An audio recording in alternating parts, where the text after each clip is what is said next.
Welcome to Queen Bee Farm. இது என்னன்னு பாத்தீங்கன்னா ஸ்மோக்கர். இத வச்சு இதோட யூசஸ் என்னன்னு நம்ம இந்த வீடியோல பார்க்கலாம். இத நம்ம இப்போ ஓபன் பண்ணி இதுக்குள்ள தேங்காய் நார் போட போறோம். தேங்காய் நார் போட்டுட்டு அதுக்கப்புறம் நம்ம ஃபயர் பண்ணணும். வாங்க முதல்ல தேங்காய் நார் போட்டுக்கிடும். இப்போ ஃபயர் பண்ணும். கையில கீழே பிடிக்காத மாதிரி பார்த்து இது பண்ணுங்க.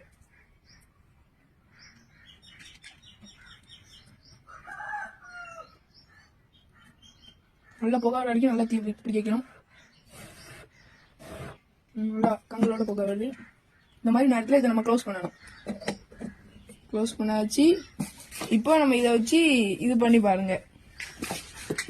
இந்த புகை வருதா, இதை நம்ம தேனீக்கு வருதா இப்படி அடிச்சா நம்ம அடுத்து நம்ம வந்து மெயின்டெனன்ஸ் பண்ணும்போது தேனி நம்மள கொட்டாம இருக்கிறதுக்கு இதை நம்ம இது பண்ணுவோம். இது நம்ம இது பண்றதுனால தேனீக்கள் நம்மள கொட்டாது. அதுக்குள்ள நம்மளோட தேனி பெட்டியில நம்மளோட வேலை என்னதோ அதை பார்த்து முடிச்சிடலாம். இதுதான் இதோட யூசஸ்.